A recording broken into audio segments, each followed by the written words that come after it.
नमस्कार, मेरा नाम है सुमित सिंह मेहता। हाजिर हूं आपके सामने क्लास 12 फिजिक्स से रिलेटेड एक और नया लेक्चर लेके। आज का हमारा है लेक्चर नंबर 73 और आज के इस लेक्चर का हमारा टॉपिक क्या रहने वाला है? हमारा टॉपिक है important terms related to magnetism. आज हम यहां पर इस लेक्चर में मैग्नेटिज्म से रिलेटेड कुछ इंपॉर्टेंट टर्म्स डिस्कस करने को जा रहे हैं। और पहला टर्म हमारे पास क्या है? मैग्नेटाइजेशन। मैग्नेटाइजेशन क्या होता है ये हमने कल भी डिस्कस किया है एक बार, आज दोबारा से क्या कर लेंगे, इसको हम डिफाइन कर लेंगे। तो पहला टर्म क्या होगा हमारे पास? मैग्नेटाइजेशन। और जिसको हम किससे दिखाते हैं? कैपिटल एम से दिखाते हैं। ये हमने कल ही क्या कर रखा है? डिस्कस कर रखा है। और ध्यान देना, जितने भी टर्म हम यहां पर डिस्कस करने जा रहे हैं उनका जो सिंबॉलिक रिप्रेजेंटेशन है वो भी क्या है? बहुत ज्यादा इंपॉर्टेंट है। ठीक है, तो पहला टर्म क्या हो गया? मैग्नेटाइजेशन। दूसरा टर्म हमारे पास क्या है? मैग्नेटाइजिंग फील्ड, जिसको हम किससे दिखाएंगे? बी नॉट से दिखाएंगे। फिर हम पढ़ेंगे total magnetic field inside material, जिसको हम कभी कभी मैग्नेटिक इंडक्शन भी बोल देते हैं, जिसको हम किससे दिखाएंगे भाई? बी से दिखाएंगे या बी वेक्टर से दिखाएंगे। फिर यहां पर एक बहुत इंपॉर्टेंट हमारे पास टर्म आएगा जिसे हम क्या बोलेंगे? मैग्नेटिक इंटेंसिटी बोलेंगे, और जिसे हम किसे दिखाते हैं? एच से दिखाते हैं, हम बोलते हैं एच वेक्टर से दिखाते हैं। ठीक है, फिर लास्ट में तीन और इंपॉर्टेंट टर्म आएंगे। पहला टर्म क्या होगा? Magnetic susceptibility. दूसरा टर्म क्या होगा हमारे पास? परमिएबिलिटी या मैग्नेटिक परमिएबिलिटी बोल सकते हैं। और तीसरा टर्म हमारे पास क्या होगा? Relative permeability. और इसको हम दिखाते हैं म्यू से, इसे हम दिखाते हैं म्यू आर से, इसे हम दिखाते हैं किससे? इसको हम झाई एम या काई एम या एक्स एम कुछ भी बोल सकते हो आप। ठीक है, ओके, तो ये क्या हो गए? आज के हमारे टॉपिक हो गए। अब क्या करेंगे? एक एक करके हम इनको डिस्कस करेंगे। और पहली हेडिंग क्या हो जाएगी हमारे पास? मैग्नेटाइजेशन। तो पहला क्वेश्चन ही यही है कि व्हाट इज मैग्नेटाइजेशन। तो हिंट डालो क्या? मैग्नेटाइजेशन। या उससे ऊपर हेडिंग क्या डालोगे? Important terms related to magnetism. और उसके अंदर जो पहली डेफिनेशन आएगी वो क्या आएगी हमारे पास? मैग्नेटाइजेशन। मैग्नेटाइजेशन क्या होता है? मैग्नेटाइजेशन दिखाते किससे हमको? सिंबल क्या होता है इसका? एम होता है। देखो, जैसे कि हमने कल डिस्कस किया था कि मैग्नेटाइजेशन क्या होता है। मान लिया मेरे पास क्या है, यहां पर इस तरह से एक मटेरियल है और हमें पता है इस मटेरियल के अंदर क्या होते हैं? छोटे एटम होते हैं। और हमने कल ये भी डिस्कस किया था कि each atom act like a tiny dipole. जो हर एटम होता है किस तरह बिहेव करता है? एक टाइनी मैग्नेटिक डायपोल की तरह बिहेव करता है। और वो जो टाइनी मैग्नेटिक डायपोल होते हैं वो इस मटेरियल के अंदर डिफरेंट डायरेक्शन में क्या होते हैं? ओरिएंटेड होते हैं। इनकी ओरिएंटेशन क्या होगा? इन सबका अलग अलग होगा। अगर इन सबका ओरिएंटेशन अलग अलग है तो ईच टाइनी मैग्नेटिक डायपोल क्या करेगा? एक दूसरे के मैग्नेटिक डायपोल मोमेंट को कैंसिल कर देगा। और इस वजह से इस केस में इसका जो net magnetic dipole moment M हो जाएगा, कितना हो जाएगा? 0 हो जाएगा। अब जैसे मैं क्या करूंगा, इस सब्सटेंस को या इस मटेरियल को मैं किसी एक एक्सटर्नल फील्ड की प्रेजेंस में रहूंगा। लेट अस से this external field is H external. ये वही एच है जो हम यहां पर पढ़ने को जा रहे हैं। ठीक है, मैंने क्या किया? इसको एक एक्सटर्नल मैग्नेटिक फील्ड में रखा। तो कल हमने डिस्कस किया था ये जो डायपोल है या तो मैग्नेटिक फील्ड की डायरेक्शन में ओरिएंटेड होंगे या फिर मैग्नेटिक फील्ड की अपोजिट डायरेक्शन में ओरिएंटेड होंगे। जब मैग्नेटिक फील्ड की डायरेक्शन में ओरिएंटेड होंगे तो या तो वो पैरामैग्नेटिक होगा या फिर वो फेरोमैग्नेटिक होगा।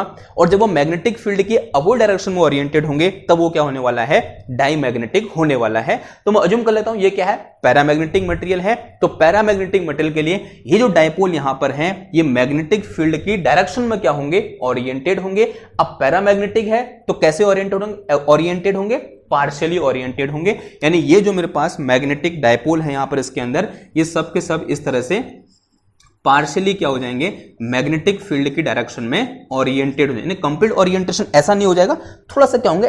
ऐसे मुड़ेंगे। किस डायरेक्शन में? मैग्नेटिक फील्ड की डायरेक्शन में। और जैसे ये सारे डायपोल मैग्नेटिक फील्ड की डायरेक्शन में ऐसे ओरिएंटेड हुए तो इसका नेट मैग्नेटिक डायपोल मूवमेंट इस सब्सटेंस कितना हो जाएगा? 0 हो जाएगा।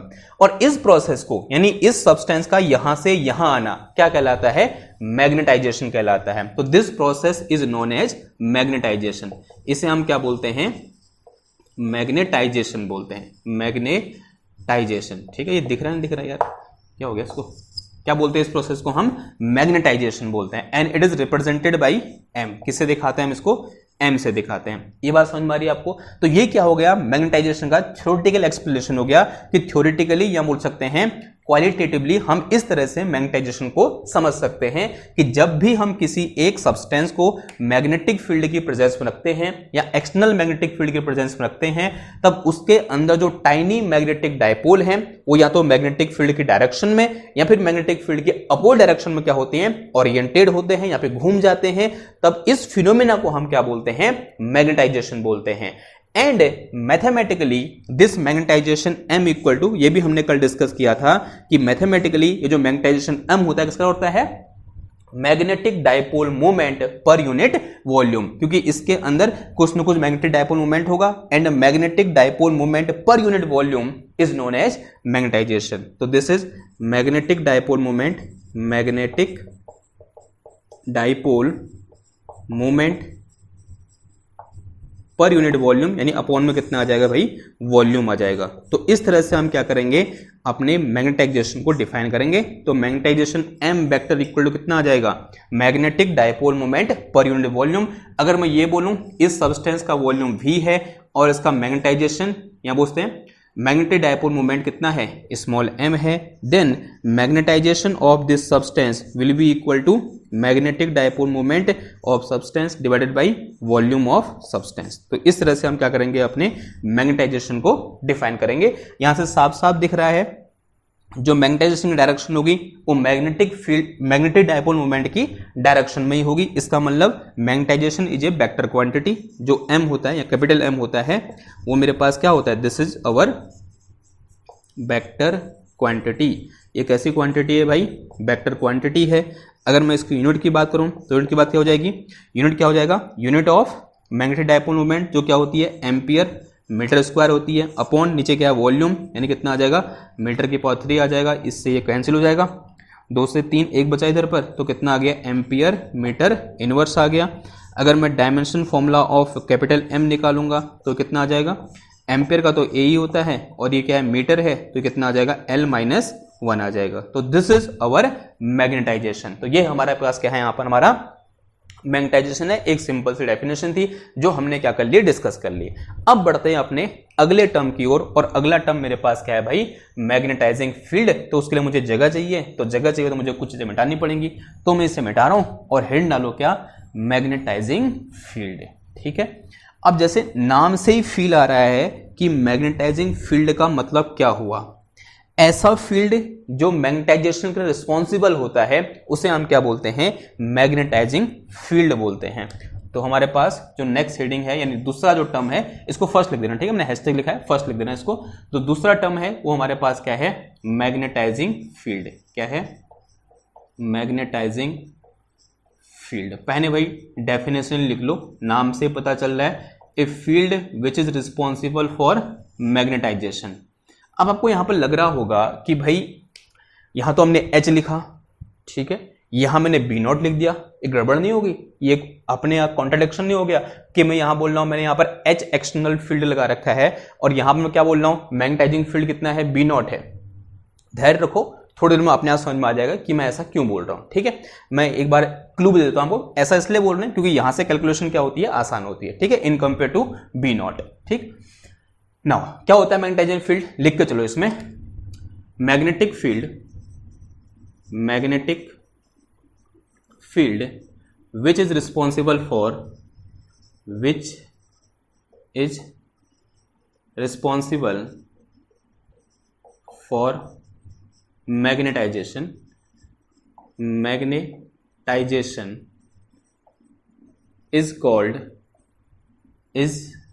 Called magnetizing field, magnetizing field, यानी वो फील्ड जो मैग्नेटाइजेशन रिस्पॉन्सिबल होता है उसे हम क्या बोलते हैं, मैग्नेटाइजिंग फील्ड बोलते हैं। देखो एग्जांपल एक समझते हैं, हमें क्या करना है, एक फील्ड लगाना है। फील्ड लगाने के बहुत सारे तरीके हो सकते हैं, वैसे इन जनरल 2 तरीके होते हैं। एक तो मैं क्या लूं, एक परमानेंट मैग्नेट ले लूं जो क्या है बहुत स्ट्रांग है, तो उसके चारों ओर क्या होगा, एक मैग्नेटिक फील्ड होगा, और जो मैग्नेटिक फील्ड उसके चारों ओर है उसकी तरह बिहेव करेगा, एक मैग्नेटाइजिंग फील्ड की तरह काम करेगा। और अगर मैं किसी सब्सटेंस को उस मैग्नेटिक फील्ड के अंदर रखता हूं तब वो सब्सटेंस क्या हो जाएगा, मैग्नेटाइज हो जाएगा। ये तो किससे किया हमने, एक परमानेंट मैग्नेट की हेल्प से किया। अब अगर मैं क्या करूं, एक करंट कैरिंग लूप ले लूं, तो again current carrying loop act like a magnet किस तरह बिहेव करेगी, एक मैग्नेट की तरह बिहेव करेगी, तो उसके अंदर क्या होगा, उसके आसपास क्या होगा, मैग्नेटिक फील्ड होगा। अगर मैं उस मैग्नेटिक फील्ड में किसी एक सब्सटेंस को रखता हूं तब वो सब्सटेंस क्या हो जाएगा, मैग्नेटाइज हो जाएगा। अब उस करंट कैरिंग लूप के कारण जो मैग्नेटिक फील्ड है, that magnetic field will act like a magnetising field. देखो मैंने जो भी यहां पर बात बोली मैं समझाने की कोशिश करता हूं। जैसे मान लिया मेरे पास क्या है, यहां पर एक इस तरह से बार मैग्नेट है, ये इसका नॉर्थ पोल मान लो, ये इसका साउथ पोल मान लो। अगर मैं आउटसाइड द बार मैग्नेट की बात करूं तो मैग्नेटिक फील्ड यहां से जाएंगी और यहां आएंगे और इनसाइड ऐसा कुछ होगा। सेम चीज यहां भी ऐसा ही होगा, यहां से जाएंगी और यहां से ऐसे आएंगी, ठीक है, ऐसे फिर यहां। अब ये जो यहां पर फील्ड है, this field is B naught, ये जो फील्ड है यहां पर है एंड यहां पर है, ये फील्ड क्या है, बी नॉट है। मान लिया मैंने कोई एक सब्सटेंस लिया, मैंने एक गोल्ड का टुकड़ा ले लिया या फिर मैंने एक सिल्वर का टुकड़ा ले लिया या मैंने NaCl ले लिया, कुछ भी मैंने एक सब्सटेंस ले लिया, मैंने यहां पर रखा, यानी इस मैग्नेटिक फील्ड में रखा। ये क्या है, मेरे पास कोई एक मटेरियल है, ठीक। अब ये मटेरियल है तो मैंने इसको कहां रखा हुआ है, इस बी नॉट फील्ड पर रखा हुआ है, तो ये क्या होगा, मैग्नेटाइज होगा। इसके अंदर ऐसी कुछ प्रोसेस होगी, यानी इसके जो डायपोल हैं या तो मैग्नेटिक फील्ड की डायरेक्शन में या मैग्नेटिक फील्ड के अपोजिट डायरेक्शन में क्या होंगे, मैग्नेटाइज होंगे। तब इस फील्ड बी नॉट को मैं क्या बोल दूंगा, मैग्नेटाइजिंग फील्ड बोल दूंगा। लेकिन यहां पर एक दुविधा क्या है पता आपको, यहां पर दुविधा यह है कि मुझे इस बी नॉट की एग्जैक्ट वैल्यू पता नहीं है। क्यों पता नहीं है, क्योंकि मुझे पता नहीं है कि भाई इनकी स्ट्रेंथ कितनी है, क्योंकि ये कैसा मैग्नेट है, एक टाइप का परमानेंट मैग्नेट है। नेचर में पाया जाता है इस टाइप के मटेरियल जिनके अंदर क्या होती है, खुद की मैग्नेटिक प्रॉपर्टीज होती है, जिनको हम क्या बोलते हैं, फेरोमैग्नेटिक मटेरियल भी बोलते हैं। तो यहां पर क्या है, मैग्नेटिक फील्ड क्या है, परमानेंट मैग्नेटिक फील्ड है। इसमें हम न तो इसको हम घटा सकते हैं न इसको हम बढ़ा सकते हैं, यानी ये क्या हो गया, फिक्स हो गया है। लेकिन हमें एक ऐसा मैग्नेटिक फील्ड लगाना है जिसको हम रेगुलेट कर सकें, जिसको हम घटा भी सकें, बढ़ा भी सकें अपनी सहूलियत के अनुसार। तो इसके लिए हमें क्या करना पड़ेगा, एक ऐसा मैग्नेट बनाना पड़ेगा जिसको हम रेगुलेट कर रहे हैं। और उसका सिंपल सा एग्जांपल क्या होता है, सोलेनॉइड होता है। तो यहां पर क्या बनाएंगे, एक सोलेनॉइड बना दो, क्या बना दो, इस तरह से here we have a solenoid. तो ये मेरे पास क्या है, यहां पर एक सोलेनॉइड है और माना इसमें क्या हो रही है, आई करंट फ्लो कर रही है। अब जैसे इसमें आई करंट फ्लो करेगी तो ऐसे करंट फ्लो तो इसके अंदर कुछ ना कुछ मैग्नेटिक फील्ड होगा। इसके अंदर मैग्नेटिक फील्ड कैसा होता है, अप्रोक्सीमेटली क्या होता है, यूनिफॉर्म होता है। तो this is magnetic field inside our solenoid. इस तरह से इसके अंदर क्या है, मैग्नेटिक फील्ड है और जिसकी वैल्यू कितनी होती है, B is equal to mu naught N I के बराबर होती है। जहां पर स्मॉल n क्या है, number of turns per unit length है, म्यू नॉट क्या है, परमिएबिलिटी ऑफ फ्री स्पेस है। अगर इसके अंदर कुछ नहीं है तो this is permeability of free space and this is our magnetic field जिसको हम रेगुलेट कर सकते हैं। And this magnetic field will act like या can act like a magnetising field.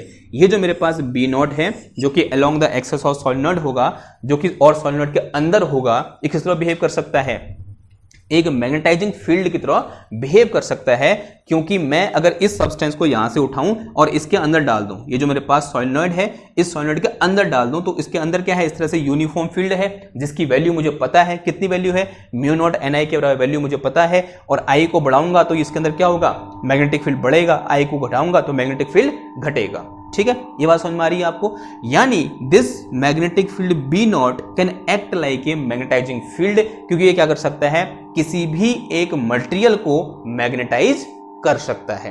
इतनी बात क्लियर है। आवाज आ रही होगी क्योंकि पंखा बोलने लग गया है, ये इसलिए बोल रहा है क्योंकि लाइट चलेगी। ठीक है, ओके, आगे बढ़े। समझ में आया थोड़ा बहुत मैग्नेटाइजिंग फील्ड क्या होता है। ऐसा फील्ड जो मैग्नेटाइजिंग के लिए क्या होता है या मैग्नेटाइजेशन के लिए रिस्पॉन्सिबल होता है, उसे हम क्या बोलते हैं, मैग्नेटाइजिंग फील्ड बोलते हैं। जहां इस केस में इस सोलेनॉइड के अंदर जो मैग्नेटिक फील्ड है वो क्या है, हमारा एक मैग्नेटाइजिंग फील्ड है। और ये भी मैग्नेटाइजिंग फील्ड है। इसके साथ ड्रॉबैक क्या है, इसे हम कंट्रोल नहीं कर सकते हैं क्योंकि ये परमानेंट है, लेकिन इस मैग्नेटिक फील्ड को हम कंट्रोल कर सकते हैं। So here B naught is magnetic field inside solenoid. तो बी नॉट क्या है मेरे पास यहां पर, magnetic field inside solenoid and act like magnetizing field. जैसे हम क्या बोल सकते हैं, मैग्नेटाइजिंग फील्ड बोल सकते हैं। ठीक है, ओके।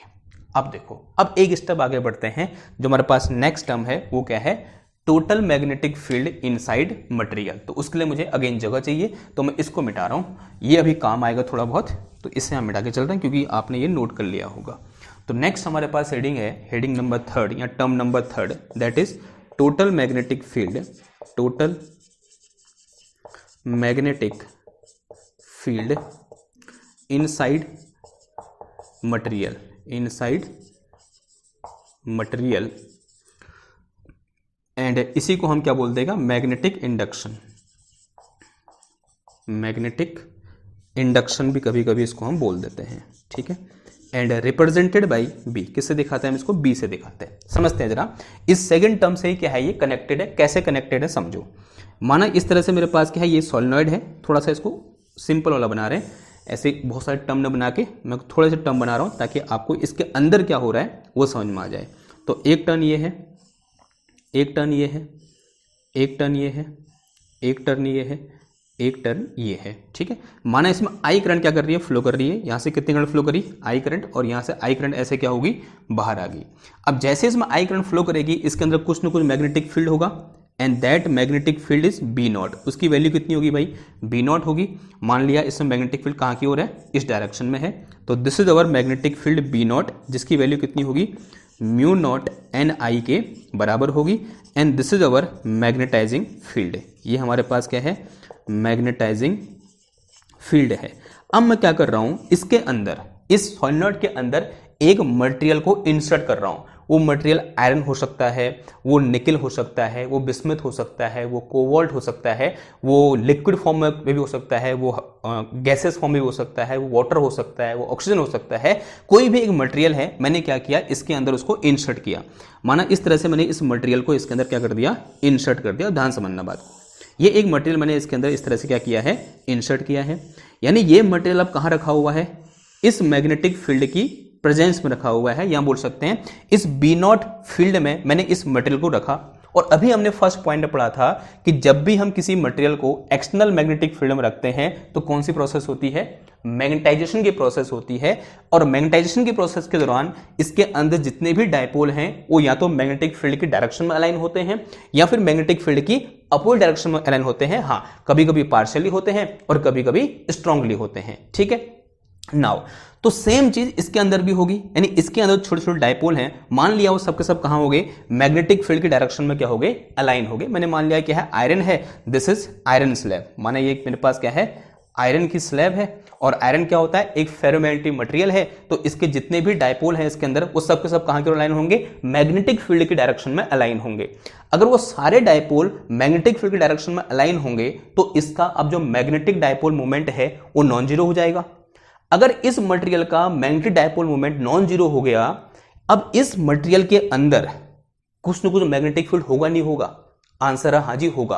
किसकी वजह से, जो मैग्नेटाइजेशन यहां पर हो रहा है, या जो non zero magnetic dipole moment है इसका, उसके कारण इसके अंदर क्या होगा, कुछ न कुछ मैग्नेटिक फील्ड होगा।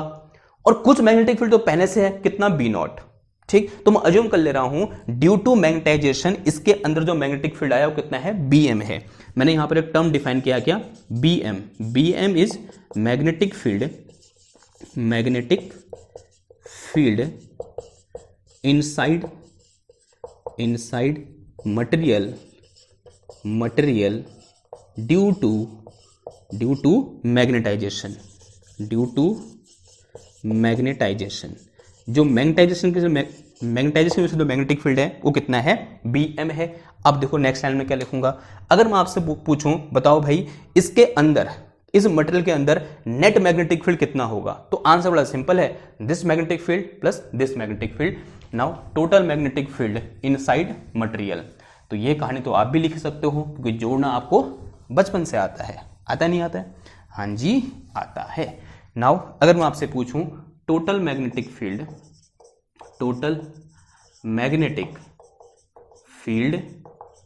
इनसाइड मटेरियल, मटेरियल के अंदर टोटल मैग्नेटिक फील्ड कितना हो जाएगा, मैग्नेटाइजिंग फील्ड जो बी नॉट पहले से था plus magnetic field due to magnetization, ठीक। यहां तो कोई दिक्कत नहीं होनी चाहिए। और इसी को हम क्या बोलते हैं, जो मैंने लेफ्ट हैंड साइड में लिखा हुआ है, इसी को हम क्या बोलते हैं, बी बोलते हैं। यही हमें क्या चाहिए, निकालना था, इसी को हमने डिफाइन करना था। तो बी इक्वल टू कितना आ जाएगा, बी नॉट, और प्लस कितना आ जाएगा यहाँ पर, बी एम आ जाएगा। तो सेड इज हमें क्वेश्चन नंबर, इसे हाँ कुछ 1 बोल दो, क्या बोल दो इसको, एक क्वेश्चन नंबर 1 बोल दो। तो कैसे डिफाइन करोगे बी को, या बोल सकते हैं total magnetic field inside material, या मैग्नेटिक इंडक्शन कैसे डिफाइन करोगे, तो magnetic induction is equal to sum of magnetizing field and magnetic field due to magnetization. ठीक, सिंपल सी क्या डेफिनेशन है, इस इक्वेशन से निकल के आ जाएगी, या बोल सकते हैं total magnetic field inside material is sum of magnetizing field and magnetic field due to magnetization. ठीक है, क्लियर है इतनी बात, ओके। अगर इतनी बात क्लियर है, थोड़ा सा क्या करते हैं इसमें मॉडिफिकेशन करते हैं। मॉडिफिकेशन क्या करते हैं, थोड़ा सा लॉजिक लगाते हैं। लॉजिक क्या है, ये जो मैग्नेटिक फील्ड बीएम है ये किसके कारण है भाई, मैग्नेटाइजेशन के कारण है, यानी बोल सकते हैं एम के कारण है। अब यहां पर जितना ज्यादा मैग्नेटाइजेशन होगा, जितना ज्यादा मैग्नेटाइजेशन करने का मतलब जितना ज्यादा ये डाइपोल मैग्नेटिक फील्ड की डायरेक्शन में ओरिएंटेड होंगे, तो यहां पर उतना ज्यादा मैग्नेटिक फील्ड होगा। तो यहां से मैं क्या कमेंट पास कर सकता हूं कि magnetic field due to magnetization is directly proportional to M, is directly proportional to magnetization. क्या बोला मैंने, magnetic field due to magnetization is directly proportional to M. ऐसा करने में हमें कोई शर्म आ रही है, कोई शर्म नहीं आ रही है, क्योंकि सिंपल सी बात है, लॉजिक लग रहा है, हमने लगा दिया, ओके। अगर लॉजिक लग गया तो अगर मैं यहां से क्या करूं, इस साइन को हटाऊं, तो बच्चा बच्चा जानता है क्या आता है, एक कांस्टेंट आता है, यानी प्रोपोर्शनल साइन को हटाने पर एक कांस्टेंट आता है। एंड हियर क्या हो जाएगा मेरे पास, B M is equal to कितना आ जाएगा, म्यू नॉट, जो कि एक कांस्टेंट है, और इनटू कितना आ जाएगा, एम आ जाएगा। और इस म्यू नॉट को क्या बोलते हैं हम, permeability of free space. Here mu naught is क्या है, ये permeability of free space, of free space. Here mu naught is permeability of free space. Clear है इतनी बात भाई। अगर इतनी बात क्लियर है, अब एक काम करो, फिर इस वैल्यू को यहां से उठाओ, इधर पुट कर दो, तो यहां से मेरे पास b इज इक्वल टू कितना आ गया, दिस इज b नॉट, और प्लस कितना आ जाएगा, ये म्यू नॉट इंटू एम आ गया। एंड सेड इज समीकरण क्वेश्चन नंबर 2, इसे क्या बोल दो, समीकरण नंबर 2 बोल दो। अब मैं क्या करना चाह रहा हूं, इस इक्वेशन में थोड़ा मॉडिफिकेशन करना चाह रहा हूं, ताकि हमारी मैथमेटिकल कैलकुलेशन थोड़ा सा क्या हो जाए, आसान हो जाए। क्या कैलकुलेशन है या क्या मॉडिफिकेशन है, जरा समझेंगे। मैं यहां से बी नॉट निकालना चाह रहा हूं, तो बताओ भाई, बी नॉट इक्वल टू कितना आ जाएगा, total magnetic field inside material, और ये टर्म इधर आ जाएगा, कितना आ जाएगा, माइनस का म्यू नॉट इंटू एम आ जाएगा।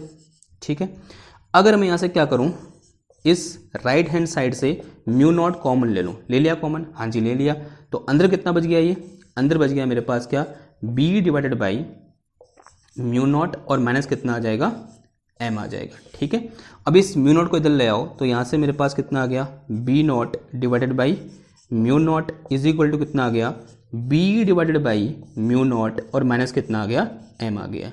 यहाँ की मैथ समझ में आई, यहाँ तक आपको मैथ समझ में आई, यहाँ तक कोई दिक्कत है आपको? अगर ये जगह टर्म नहीं दिख रहा है, मैं यहाँ लिख देता हूँ इसको, ये जो टर्म लिखा है लास्ट वाला, ये मेरे पास क्या है, B not divided by mu not equal to, mu not को इधर ले आया मैं, अंदर क्या बचा देखो, ब्रैकेट के अंदर बच जाएगा मेरे पास क्या, magnetic field B divided by क्या है ये म्यू नॉट, और माइनस कितना आ जाएगा सॉरी एम आ जाएगा। And set is some equation number 2a, क्योंकि इक्वेशन 2 में मॉडिफाई करके क्या रखी है, ये इक्वेशन आ रखी है, इसे मैंने क्या बोल दिया, इक्वेशन नंबर 2a बोल दिया। ये सिंपल सा क्या है, मैथमेटिकल कैलकुलेशन है, थोड़ा बहुत इधर उधर किया और मैं यहां तक पहुंचा। अब यहां तक पहुंचने के बाद मैं क्या करना चाह रहा हूं, यहां पर एक नया टर्म डिफाइन करना चाह रहा हूं, या एक नया वेक्टर मैं यहां पर इंट्रोड्यूस करना चाह रहा हूं, और वो वेक्टर होता है किसके बराबर, b divided by mu not minus m के बराबर, और इसी को हम क्या बोलते हैं, h वेक्टर बोलते हैं, या बोल सकते हैं क्या, मैग्नेटिक इंटेंसिटी, या इंटेंसिटी ऑफ मैग्नेटाइजिंग फील्ड, ऐसा ही बोलते हैं। तो ये जो टर्म यहां पर आया, जो कि left hand side right hand side में है, ये क्या कहलाता है, हमारा एच फील्ड कहलाता है, या मैग्नेटिक इंटेंसिटी इसे हम बोलते हैं। तो नेक्स्ट हेडिंग क्या हो जाएगी हमारी, heading number 4, that is magnetic intensity. ठीक है, तो हर हेडिंग यहां पर आपको रटनी एक भी नहीं है। अगर आपको थोड़ा बहुत लॉजिक लगाना आता है, आप समझ पा रहे हैं क्या यहां पर हो रहा है मटेरियल के अंदर, तो हेडिंग जो हेडिंग बोल रहा हूं, जो डेफिनेशन है उनको आप आसानी से याद कर सकते हैं। तो जो नेक्स्ट है हमारे पास चौथा, that is magnetic intensity, magnetic intensity, and it is represented by capital H, और जो कैपिटल H किसका होता है, इसी के बराबर होता है। तो यहाँ से मेरे पास जो कैपिटल H निकल के आ जाएगा वो कितना निकल के आ, देखो B divided by mu not, और माइनस कितना आ गया, और ये वेक्टर के साथ है, माइनस कितना आ जाएगा, M आ जाएगा। ठीक है, तो this is called magnetic intensity. और ध्यान देना है, इसको मैं कभी कभी H फील्ड भी बोल रहा हूं, लेकिन इसकी जो यूनिट है वो मैग्नेटिक फील्ड के बराबर बिल्कुल नहीं है। किसके बराबर है, मैग्नेटाइजेशन के बराबर है। ठीक है, तो इसका मतलब unit of H is same as unit of M। ऐसा मैं कैसे कमेंट कर पा रहा हूं, देखो भाई ये क्वांटिटी तभी इक्वल होंगी जब इसकी यूनिट और इसकी यूनिट क्या होगी, सेम होगी। ठीक है, class 11th unit and dimension वाला चैप्टर। ठीक, ओके, इतनी बात समझ में आ गई। अगर इतनी बात समझ में आई तो एक काम कर रहे हैं, थोड़ा सा इसको और मॉडिफाई कर रहे हैं। अगर यहाँ से क्या निकालूं मैं भाई, B divided by mu not निकालूं, तो this will be equal to कितना आ जाएगा, देखो ये आ जाएगा कैपिटल H और प्लस कितना आ गया, कैपिटल M आ गया। तो अगर मैं यहाँ से क्या निकालूं, B निकालूं, तो B equal to mu not into capital H plus कितना आ गया, M आ गया। तो total magnetic field inside a material, अब यहीं से इंपॉर्टेंट इसके सामने आती है कि H को हमने क्यों इंट्रोड्यूस किया। Total magnetic field inside material H equal to कितना आ जाएगा, म्यू नॉट इंटू H, कितना आया, म्यू नॉट इंटू H, और प्लस कितना आ गया, म्यू नॉट इंटू M आ गया। ठीक है, यहां तक ये कहानी समझ में आ रही है। तो total magnetic field B equal to कितना आ गया, mu not into H plus कितना आ गया, म्यू नॉट इंटू M आ गया। अब यहां पर ये जो मेरे पास क्या है, म्यू नॉट इंटू M है, भाई ये तो क्या है मेरे पास, magnetic field due to magnetisation है। तो यहां पर दो टर्म है मेरे पास, एक टर्म कौन सा वाला है, ये वाला सेकंड वाला टर्म। राइट हैंड साइड को देखो एक बार, राइट हैंड साइड को जो सेकंड वाला टर्म है उसको ध्यान से अगर हम देखें तो this term, what this term representing magnetic field due to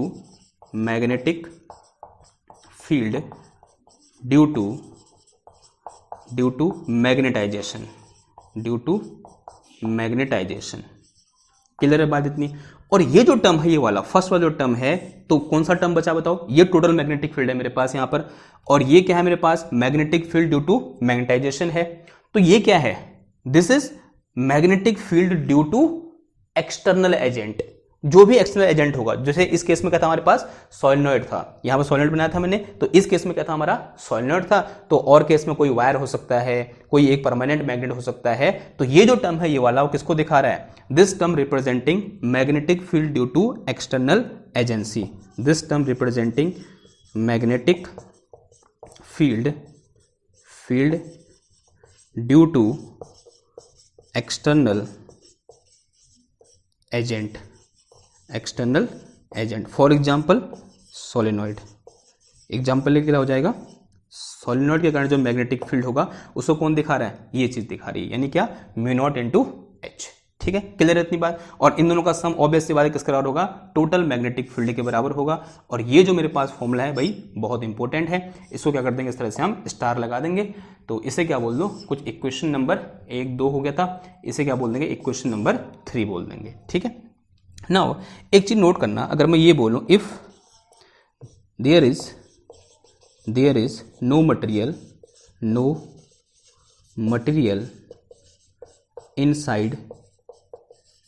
inside solenoid, जो सोलेनॉइड हमने लिया था फर्स्ट में यहां पर, उसके अंदर कोई मटेरियल नहीं है। तो अगर उसके अंदर कोई मटेरियल नहीं है तो कौन सी प्रोसेस नहीं होगी, मैग्नेटाइजेशन की प्रोसेस होगी ही नहीं, क्योंकि मैग्नेटाइजेशन की प्रोसेस किस में होती है, किसी एक मटेरियल में होती है। अब मटेरियल है ही नहीं तो मैग्नेटाइजेशन होगा ही नहीं। इसका मतलब क्या होगा, तो इसका मतलब magnetization capital M will be equal to 0। अगर कैपिटल M 0 हो गया तो this second term in equation number 3 will 0। तो इस केस में मेरे पास जो magnetic field will be equal to कितना हो जाएगा, म्यू नॉट इंटू H के बराबर आ जाएगा। कितना आ जाएगा, mu not into H। And इस केस में जो मेरे पास H होगा किसका बराबर होगा, B divided by mu not, और magnetic field inside solenoid when there is nothing is equal to B naught, जो किसका बराबर होगा, B नॉट के बराबर होगा। अगर ये होगा ही नहीं तो this V will be equal to B not, और B नॉट कितना होता है, म्यू नॉट NI के बराबर होता है। तो this will be equal to mu not NI upon कितना आ जाएगा, म्यू नॉट से म्यू नॉट गया, तो this is equal to NI। तो in this case of solenoid when there is nothing inside solenoid, तो this magnetic intensity of solenoid will be equal to Ni। किसके बराबर होगी? Ni के बराबर होगी। ठीक है, क्लियर है इतनी बात?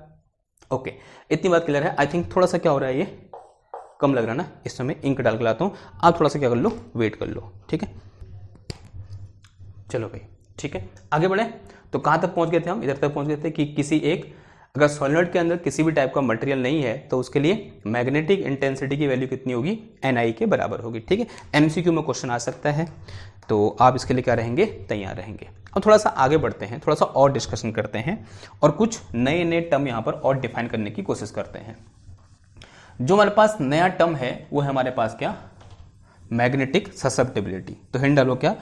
आई थिंक कौन सा टर्म होगा? फिफ्थ टर्म होगा हमारे पास, दैट इज मैग्नेटिक ससेप्टिबिलिटी, जो कि बहुत इंपॉर्टेंट टर्म है। यहां से MCQ क्वेश्चन बनता ही बनता है, MCQ वाला। तो term number 5 that is our magnetic susceptibility. मजा लिखने में ना, मैग्नेटिक ससेप्टिबिलिटी। ठीक है, एंड इसको हम दिखाते किससे? XM बोल दो या झाइम बोल दो या काइम बोल दो, आपकी मर्जी है। ठीक है, तो क्या बोलेंगे? झाइम। ठीक है, या फिर काइम। कैसे लिखेंगे? XM, बड़ा सा X बनाएंगे, नीचे क्या लिख देंगे? M लिख देंगे। M किसको दिखा रहा है? मैग्नेटिक को। ठीक है, मैग्नेटिक ससेप्टिबिलिटी, क्योंकि हमने एक और ससेप्टिबिलिटी पढ़ी थी, दैट इज इलेक्ट्रिक ससेप्टिबिलिटी, ऐसे XE टाइप से पढ़ी थी। ठीक है, याद आ रहा है? ओके, नाउ क्या होती है मैग्नेटिक ससेप्टिबिलिटी, समझेंगे जरा। अब थोड़ा सा अगर हम थोड़ा सा पीछे जाएं तो हमने क्या पाया? हमने ये पाया कि अगर मैं किसी मटेरियल को, माना ये एक मटेरियल है इस तरह से, इसके अंदर क्या है भाई? छोटे छोटे डायपोल हैं इस तरह से, जो क्या है? रैंडम डायरेक्शन में ओरिएंटेड हैं, और जिस वजह से क्या होगा? इस मटेरियल का total magnetic dipole M equal to कितना हो गया? 0 हो गया। अब जैसे मैं इस मटेरियल को कहाँ रखूंगा? एक एक्सटर्नल मैग्नेटिक फील्ड की प्रेजेंस में रहूंगा। माना मैंने यहाँ पे क्या लगा दिया? H फील्ड लगा दिया। क्या लगा दिया? H फील्ड लगाया। तो क्या होगा? H फील्ड लगाने से यहाँ पर जो मैग्नेटिक डायपोल है, या तो मैग्नेटिक फील्ड डायरेक्शन में या अपोजिट डायरेक्शन में क्या होंगे? इस तरह से ओरिएंटेड हो गए। मैंने मान लिया मैग्नेटिक फील्ड के डायरेक्शन में क्या हुए? ओरिएंटेड हुए, और इस प्रोसेस को हमने क्या बोला? मैग्नेटाइजेशन M बोला। अब जरा आप खुद ही अनुमान लगा सकते हो कि ये मैग्नेटाइजेशन उतना ज्यादा होगा जितनी ज्यादा यहां पर H की वैल्यू होगी, यानी more magnetisation will be happen if value of H will be large. अगर इस H की वैल्यू क्या होगी? बहुत ज्यादा होगी, तो मैग्नेटाइजेशन क्या होगा? बहुत ज्यादा होगा। या इसको आप ऐसे ही बोल सकते हो कि अगर मेरे पास जो मैग्नेटिक इंटेंसिटी है इसकी वैल्यू बहुत ज्यादा होगी तो मैग्नेटाइजेशन बहुत ज्यादा होगा। तो एक चीज हम देख सकते हैं कि जो मेरे पास क्या है? मैग्नेटाइजेशन है, magnetization is directly proportional to the magnetic intensity. ठीक है, ऐसा हमको साफ साफ यहां से नजर आ रहा है, या ऐसा हमको फील हो रहा है। तो सिंबॉलिकली लिखूंगा तो कैसे लिख दूंगा कि this M is directly proportional to H। जो M होगा वो H के डायरेक्टली प्रोपोर्शनल होगा। अब जैसे मैं क्या करूंगा, यहां पर इस प्रोपोर्शनल साइन को हटाऊंगा, तो हम सब मैथमेटिक्स से जानते हैं यहां पर एक कांस्टेंट आना ही आना है। और इस केस में एक और चीज बहुत इंपॉर्टेंट है, अभी हमने डिस्कस किया कि जो यूनिट ऑफ H होगी वो यूनिट ऑफ M के बराबर होगी। इसका मतलब dimension of M must be equal to dimension of H, यानी यहां पर जो कांस्टेंट आएगा that constant must be dimensionless. और वही कांस्टेंट क्या होता है हमारे पास? मैग्नेटिक ससेप्टिबिलिटी होता है। तो ये मेरे पास क्या है? एक्सम एक constant into H, and here this X M is called magnetic susceptibility. एक प्रोपोर्शनलिटी कांस्टेंट है जो कि डायमेंशनलेस है, और जिसका नाम क्या है हमारे पास? मैग्नेटिक ससेप्टिबिलिटी है। Magnetic susceptibility. ठीक है, क्या नाम है इसका? बिलिटी, मैग्नेटिक ससेप्टिबिलिटी। ठीक है, किधर है बात? इसकी खासियत क्या है भाई? ये जो होती है डायमेंशन लेस होती है। पहली बात तो क्या होती है? डायमेंशन लेस होती है। दूसरी बात क्या है भाई? हाँ, यही क्या है? डायमेंशन लेस होती है। तीसरी बात ये होगी भाई, ये बताती क्या है हमको? ये बताती है कि कोई भी मटेरियल किस तरह से रिएक्ट करेगा जब हम उसको एक्सटर्नल मैग्नेटिक फील्ड में रखेंगे। तो X M it tell us how any material will react when we placed placed it in external magnetic field, external magnetic field. ये जो एक्सएम की वैल्यू होगी किसी एक मटेरियल के लिए, वो हमें ये बताएगी कि वो मटेरियल जब हम उसको एक्सटर्नल मैग्नेटिक फील्ड में रखेंगे तो वो किस तरह से बिहेव करेगा। तो यहां से this is the physical meaning of XM, और मैथमेटिकली हम क्या करेंगे, इस तरह से उसको डिफाइन करेंगे, जो क्या होगा, एक डायमेंशनलेस क्वांटिटी होगी। अब जरा समझते हैं कि अलग अलग मटेरियल के लिए एक्सएम की वैल्यू क्या होगी। अगेन क्या होगा, यहां पर हमारा लॉजिकल तरीके से हम समझेंगे, कोई भी रट्टाफिकेशन यहां पर नहीं होने वाला है, ठीक है। तो सबसे पहला पॉइंट लिखो इसके अंदर, यानी मैग्नेटिक ससेप्टिबिलिटी के अंदर, कि magnetic susceptibility of diamagnetic material, for diamagnetic material, कि डायमैग्नेटिक मटेरियल के लिए मैग्नेटिक ससेप्टिबिलिटी क्या होगी। तो इसी के अंदर जो ए पॉइंट है वो क्या है, फॉर डायमैग्नेटिक मटेरियल। कोई अनुमान लगा सकता है कि डायमैग्नेटिक मटेरियल के लिए जो मैग्नेटिक ससेप्टिबिलिटी होगी उसकी वैल्यू क्या होगी। मान लिया ये मेरे पास क्या है, एक डायमैग्नेटिक मटेरियल है, और यहां पर जो मैग्नेटिक फील्ड है वो इस डायरेक्शन में है, this is our H external, जो कि इस डायरेक्शन में है। अब बताओ, जो इसके अंदर के डायपोल होंगे वो किस डायरेक्शन में ओरिएंटेड होंगे, इस डायरेक्शन में, यानी opposite to the direction of magnetic field. और कैसे होंगे, पार्शियली ओरिएंटेड होंगे। ध्यान रखना, कैसे ओरिएंटेड हो रहे हैं, पार्शियली। ये जो मैग्नेटाइजेशन हो रहा है कैसा हो रहा है, पार्शियल मैग्नेटाइजेशन हो रहा है। कैसा हो रहा है, पार्शियल मैग्नेटाइजेशन हो रहा है भाई यहां पर। और कैसे हो रहा है, मैग्नेटिक फील्ड की अपोजिट डायरेक्शन में हो रहा है। अगर मेरा मैग्नेटिक फील्ड इस डायरेक्शन में है तो मैग्नेटाइजेशन इस डायरेक्शन में है। तो इसी चीज को इस फॉर्मूले से अगर मैं दिखाना चाहूं, because this is the relation between magnetization and magnetic field या मैग्नेटिक इंटेंसिटी, तो इसी रिलेशन को अगर मैं जो यहां पर बोल रहा हूं कि एक्सटर्नल इलेक्ट्रिक फील्ड ऐसे है और मैग्नेटाइजेशन ऐसे है, तो बताओ यहां पर क्या मॉडिफिकेशन आएगा। इस एक्सएम की वैल्यू कैसी होनी चाहिए, नेगेटिव होनी चाहिए, नहीं होनी चाहिए, क्योंकि नेगेटिव साइन क्या दिखाएगा, इसकी डायरेक्शन को इस एच के अपोजिट दिखाएगा। इसका मतलब क्या हुआ, फॉर डायमैग्नेटिक मटेरियल जो एक्सएम होगा वो कैसा होगा भाई, एक बात तो क्लियर हो रही है यहां से, उसकी वैल्यू नेगेटिव होगी। अब वो कितनी नेगेटिव होगी, आंसर है बहुत कम नेगेटिव होगी। क्यों होगी बहुत कम नेगेटिव, क्योंकि यहां पर जो मैग्नेटाइजेशन हो रहा है वो पार्शियल मैग्नेटाइजेशन हो रहा है। तो इसको हम, जो मैंने यहां पर ऐसे लिखा है एक सामान्य तरीके से, इसको हम ऐसे लिख सकते हैं कि जो एक्सएम की वैल्यू है फॉर डायमैग्नेटिक मटेरियल वो क्या होगी, पहले तो लेस देन जीरो होगी। लेस देन जीरो कहते हैं क्या हो गया, नेगेटिव हो गया। दूसरा ग्रेटर देन इक्वल टू -1 होगी, यानी ऐसा नहीं कि नेगेटिव है तो बहुत बड़ी, मतलब बहुत कम नेगेटिव हो गया, ऐसा नहीं। क्या होगा, बहुत स्मॉल इसकी वैल्यू होती है, लेकिन कैसी होती है, नेगेटिव होती है। अधिक से अधिक -1 तक जा सकती है, उसके बाद आगे या बोलते हैं -1.5, 1.9, -2 ऐसे नहीं जाएगी, ठीक है। जो एक्सएम की वैल्यू है वो तो 0 से कम होगी, लेकिन -1 से बड़ी होगी या उसके बराबर होगी।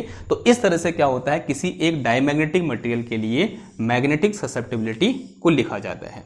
क्लियर है इतनी बात, ओके।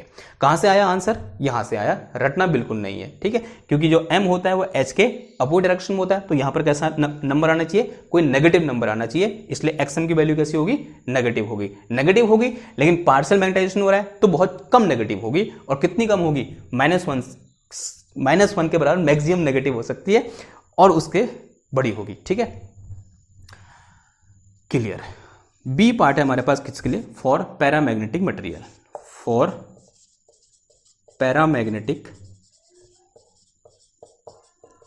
मटेरियल। बताओ भाई पैरामैग्नेटिक मटेरियल के लिए क्या होगा, क्या होते हैं पैरामैग्नेटिक मटेरियल। मान लिया यहां मेरे पास क्या है, एक पैरामैग्नेटिक सब्सटेंस है, इसके अंदर मैग्नेटिक डायपोल है जो कि रैंडम डायरेक्शन में ओरिएंटेड है, नेट डायपोल मोमेंट कितना है, 0 है। मैंने क्या किया, यहां पर एक एच फील्ड लगाया, एच फील्ड लगाते ही सारे डायपोल क्या होंगे, पार्शियली मैग्नेटिक फील्ड की डायरेक्शन में इस तरह से ओरिएंटेड होंगे, और नेट डायपोल मोमेंट कितना हो जाएगा, नॉन जीरो हो जाएगा, ठीक है। तो इस समय क्या हो रहा है, जो मेरे पास जो मैग्नेटाइजेशन m है वो किसकी डायरेक्शन में है, मैग्नेटिक फील्ड की डायरेक्शन में है, लेकिन कैसा है, पार्शियल है।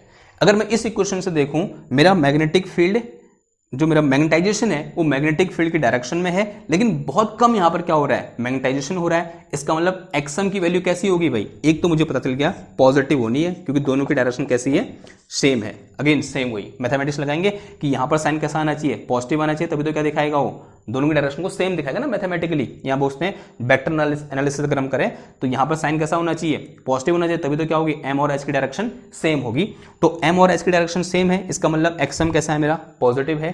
अगर पॉजिटिव है, लेकिन कैसा पॉजिटिव है, बहुत ही कम पॉजिटिव है, ऐसा नहीं कि बहुत बड़ा पॉजिटिव हो गया 1000 2000 ऐसे हो गया, नहीं, 1 2 3 1.5 ऐसे कुछ होता है। यानी क्या होता है, बहुत कम पॉजिटिव। पहली बात तो क्या है भाई कि एक्सएम से क्या होता है, बड़ा होता है, और क्या होगा, एक कोई नंबर मान लो यहाँ पर, कोई पॉजिटिव नंबर, माना वो पॉजिटिव नंबर क्या है, ए है, this A is a very very small positive number, वो 0.1 हो सकता है, वो 0.2 हो सकता है, 0.111 हो सकता है, वो मतलब पॉजिटिव है लेकिन बहुत छोटा है। क्लियर हो रही है आपको इतनी बात, ओके। तो जो पैरामैग्नेटिक मटेरियल है उनका जो एक्सएम है उस तरह से वेरी करता है, जो कि 0 से क्या होगा, बड़ा होगा, लेकिन ए से, ए क्या है, कोई पॉजिटिव नंबर है, ए मेरे पास क्या है यहाँ पर, स्मॉल पॉजिटिव नंबर है, ध्यान देना, ए इज स्मॉल पॉजिटिव नंबर, ठीक है। इस ए से तो क्या होगा, छोटा होगा, लेकिन 0 से क्या होगा, बड़ा होगा। तो इस तरह से क्या करेगी, हमारी एक्सएम की वैल्यू वेरी करेगी, किसके लिए, पैरामैग्नेटिक मटेरियल के लिए। अब बचता हमारे पास क्या, थर्ड वाला case, third, that is for ferromagnetic material. अब तो आपको अनुमान लग ही गया होगा कि कैसे हमें कमेंट करना है, फॉर फेरोमैग्नेटिक मटेरियल। क्या होते हैं फेरोमैग्नेटिक मटेरियल, ऐसे मटेरियल जो मैग्नेटिक फील्ड या एक्सटर्नल मैग्नेटिक फील्ड में रखने पर स्ट्रांगली क्या होते हैं, मैग्नेटाइज होते हैं इन the direction of magnetic field. यानी ये मेरे पास अगर फेरोमैग्नेटिक मटेरियल है और मैंने मैग्नेटिक फील्ड ऐसे लगा रखा है, तो क्या होंगे, सारे डायपोल इस तरह से क्या होंगे, मैग्नेटिक फील्ड के डायरेक्शन में पूरी तरह से ऐसे ओरिएंटेड हो जाएंगे, ठीक है। तो यहाँ पर जो मैग्नेटाइजेशन है वो भी कहाँ, किस डायरेक्शन में है, मैग्नेटिक फील्ड के डायरेक्शन में है, लेकिन जो मैग्नेटाइजेशन हो रहा है, क्या हो रहा है, स्ट्रॉन्ग मैग्नेटाइजेशन हो रहा है, या बोल सकते हैं जो यहाँ पर मैग्नेटाइजेशन हो रहा है स्ट्रांगली हो रहा है, लेकिन इन the direction of magnetic field हो रहा है। तो अगेन इसकी वैल्यू कैसी होगी, पॉजिटिव होगी, लेकिन कैसी होगी, लार्ज पॉजिटिव नंबर होगा।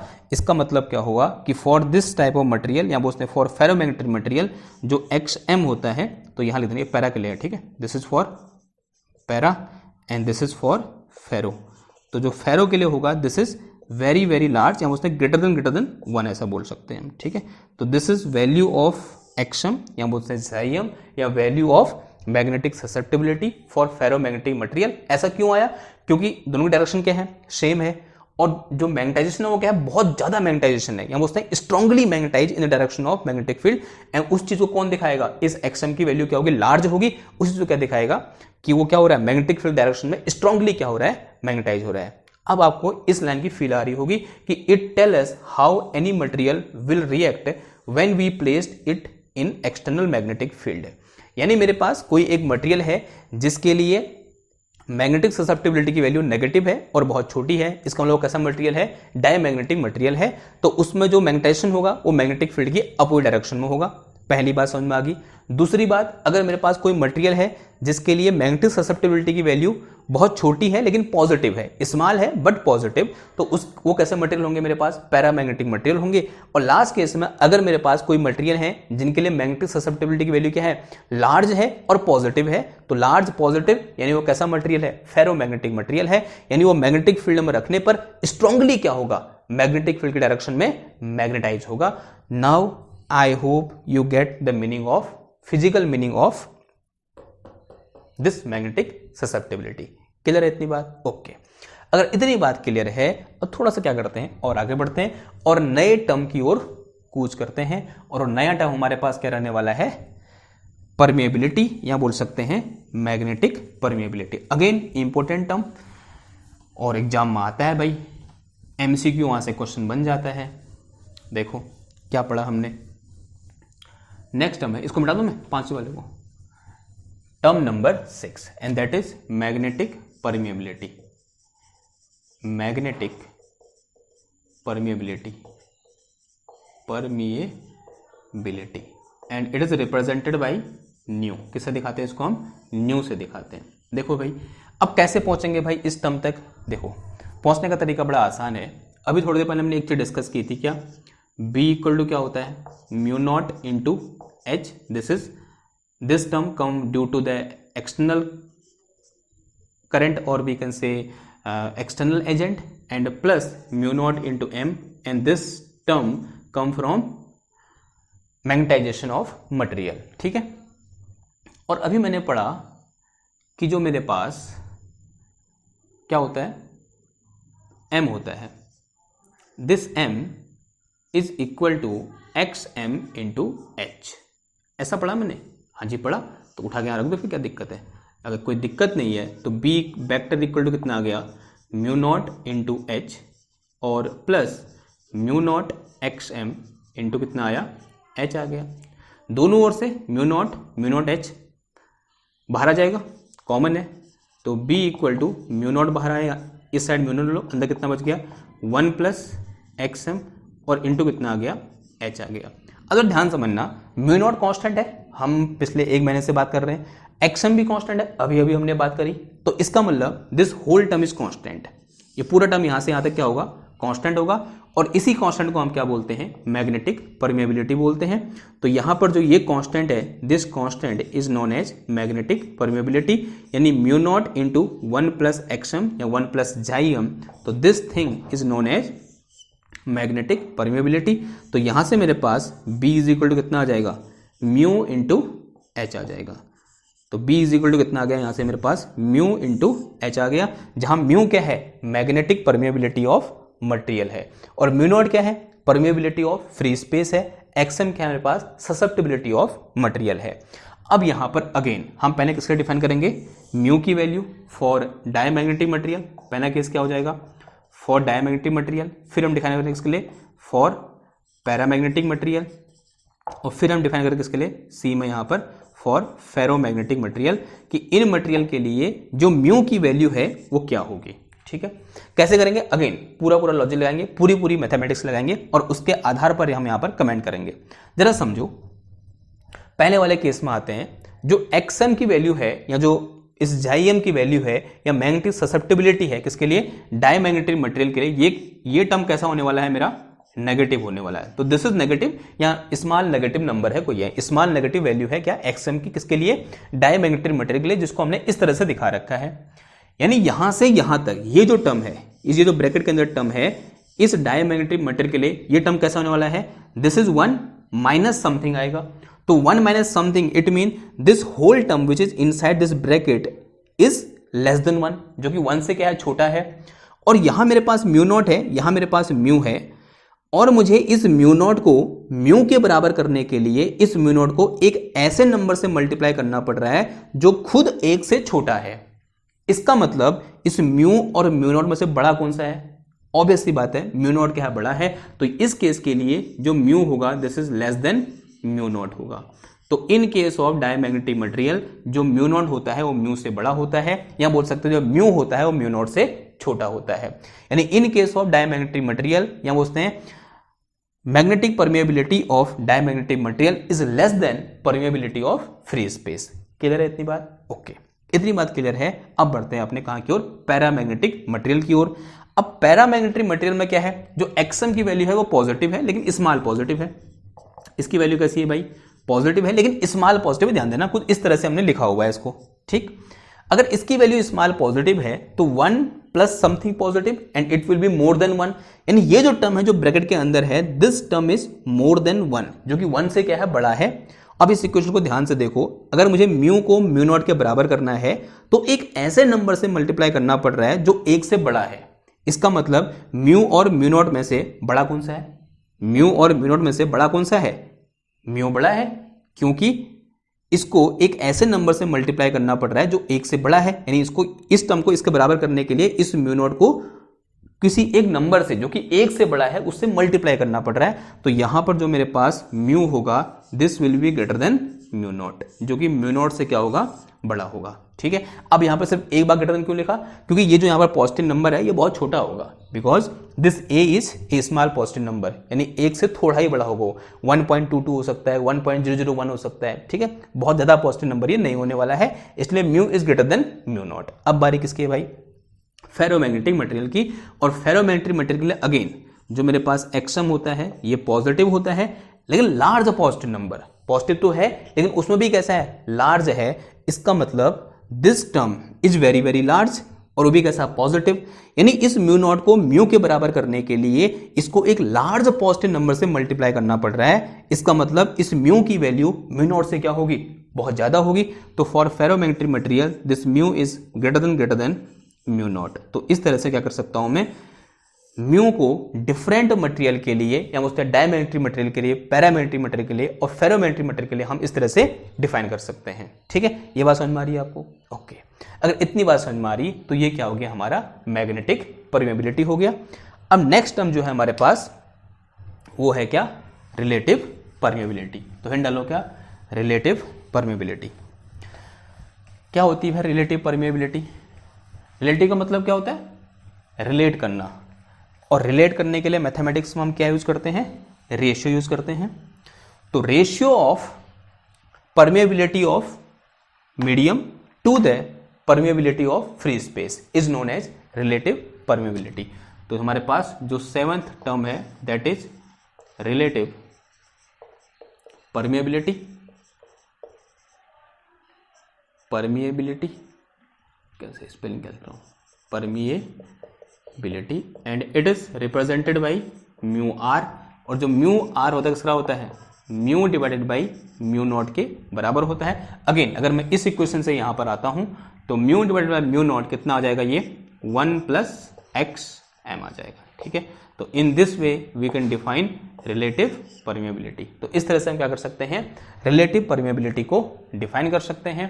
And this relative permeability again for, अगर मैं किसके लिए देखूं, diamagnetic material, for paramagnetic material और for ferromagnetic material, so we can easily characterise them कि इसके लिए क्या होगा, इसके लिए क्या होगा और इसके लिए क्या होगा। देखो यहां से आओ, अगर मैं यहां से थोड़ा सा आगे बढ़ूं, यहां दिख रहा है आपको, थोड़ा सा यहां पे लिख रहा हूं, अगर मैं mu divided by mu not लिखूंगा तो this is less than 1।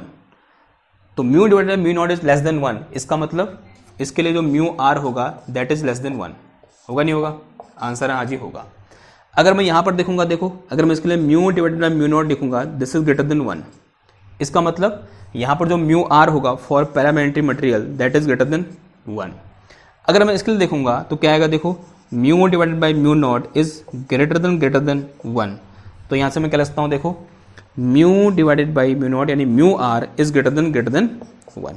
So in this way we can characterise our relative permeability for different type of material, or we can say for diamagnetic, paramagnetic and ferromagnetic material. तो this is our way of discussion। और I hope हमने जितने भी यहाँ पर term लिखे थे first time में वो सब के सब क्या कर लिए हैं, डिफाइन कर लिए हैं। ठीक है, कोई डाउट है आपको इसमें? आई होप कोई डाउट नहीं होना चाहिए। और ध्यान रखना सबसे इंपॉर्टेंट टर्म वो हैं जो लास्ट के 4 हैं। पहला टर्म में से क्या है, जो हमने मैग्नेटिक इंटेंसिटी पढ़ी जिसको हमने क्या बोला, एच फील्ड बोला।